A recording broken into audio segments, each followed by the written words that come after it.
Well, I ended last show just with a quote from 1891's Rerum Novarum, the seminal work of Pope Leo XIII. And we really, to understand what's going on in the world today, one of the most important things we can look at is the job of usury. So what does usury do? So usury is just a simple way of saying, a loan with interest. And why is this important? It's important because you are asking for money back on something from someone who didn't have the money to have it in the first place. And therefore, it is inherently disordered. It goes against the Catholic faith to take usury on a loan. Also goes against the Muslim faith. So that's a few billion people in the world whose religion flat out says you shouldn't do this. This is going against the laws of God. But if you look at the papal encyclicals, it's also going against the laws of man. So this is something that has been known for a very long time, that this is a bad thing. And why is it bad?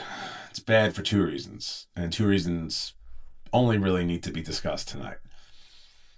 The first reason that it's bad is that it tends to separate a person from the work that they do.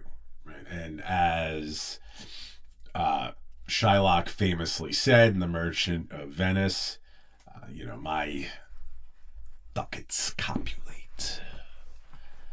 So, of course, they are an inert object. His gold does not copulate on its own. Someone has to work to get that gold. So for you to work to receive the sustenance of life is a good and noble and correct thing. For you to take that earning, and if you have enough to lay aside, and then pile it up to conspire to control other men who, when you see them in a sorry state, offer to give them some money, but they're going to have to give you back quite a bit more. And it requires of them a employment, let's call it near slavery, then that is inherently unjust. The profits are fine. The earning off of your labor, buying something nice, laying something aside, all that's fine.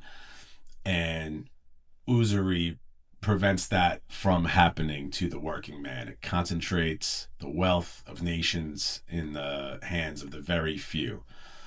The other reason that usury is itself disordered is that it creates, and in America we can see it right now, a sense of entitlement to do more of the same. So in other words, if I can go trade on credit somehow and make money that way, I'm a lot smarter than the man who fixes my car or fixes my meal or builds my house.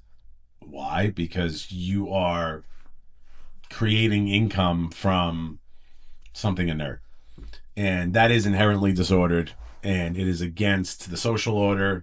It's against the order that God instituted for us, that we should work by the sweat of our brow.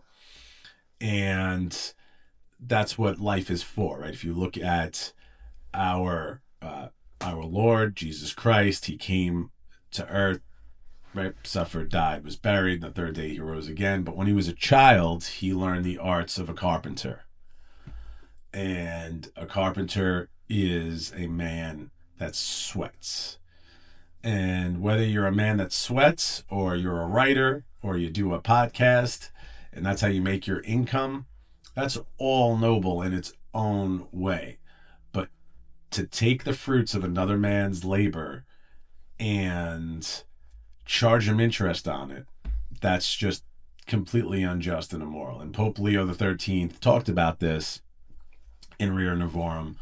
And more importantly, he laid out that it is an imperative in the industrial age to have a just wage, meaning that your wage, that one man's wage, will be able to pay for not only himself to live, but for his family to live, and perhaps even to put something aside. Of course, famines happen, of course, misfortunes happen, but that's what Rerum Novarum is telling us, that if I'm going to employ people, then I need to take on the responsibility of their well-being to a certain extent. And that's one part of it. So the just wage concept is so important. Also, that men have the right to organize in labor so they can negotiate a just wage. And, we have a strike possibly coming up on Long Island. And not that they have the right to just stop working and, put people over a barrel where they can't get to work. I'm not saying that at all.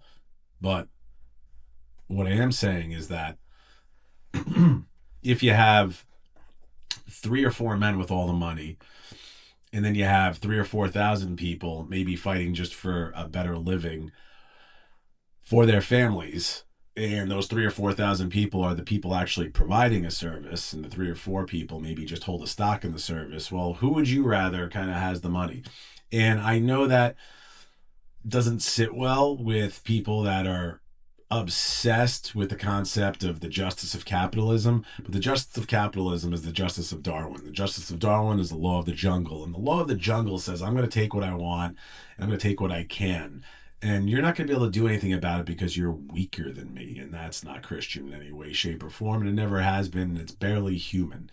And that's another thing that Rerum Novarum tells us, is that the reason we do have the right to accumulate property, the reason we do have the right to hold on to things, is that if we don't, we're brutes, right? A brute, right? That's what separates, one of the things that separates us from the animals, the ability to, the concept of ownership, where I can work hard, right?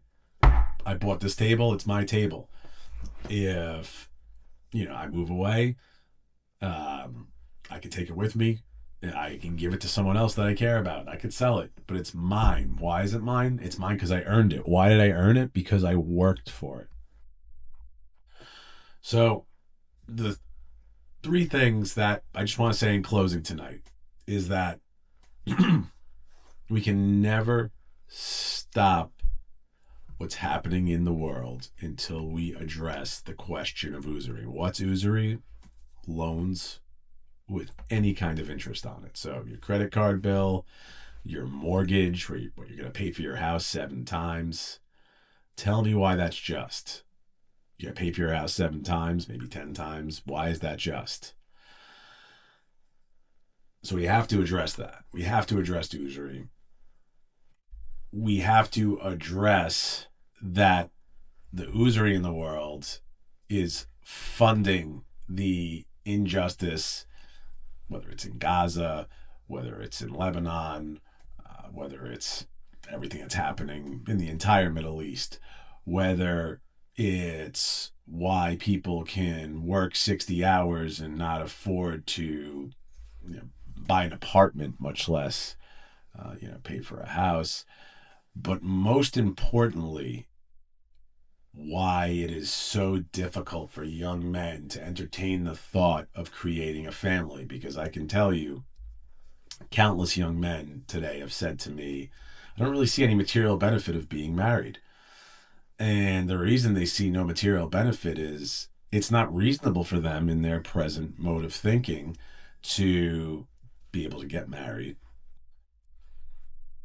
have children with their wife, have her stay at home and raise them, have for him to comfortably provide for her so she can reasonably do these things in a comfortable state. And in creating a system where that's not allowed to happen organically, we have created an evil system. And people know this. Now, again, and I've said this before, I'll say it again, socialism is completely at odds with the concept of Catholicism because it puts the material above the man, and it puts control of your goods in the hands of the state, who has proved over and over again they cannot be trusted to dole out the goods. But on the other hand, this wretched, out of control capitalism, whatever you want to call it, industrialization, whatever you want to call it, is hitting the wall. It's hitting the wall hard. AI is a big part of it. And we're going to talk about that next week, about how AI has become the second industrial revolution. Have a good evening. Like and subscribe if you've liked this. My name is Christopher Colantuono. This is the Geowizdom Podcast. Have a good evening.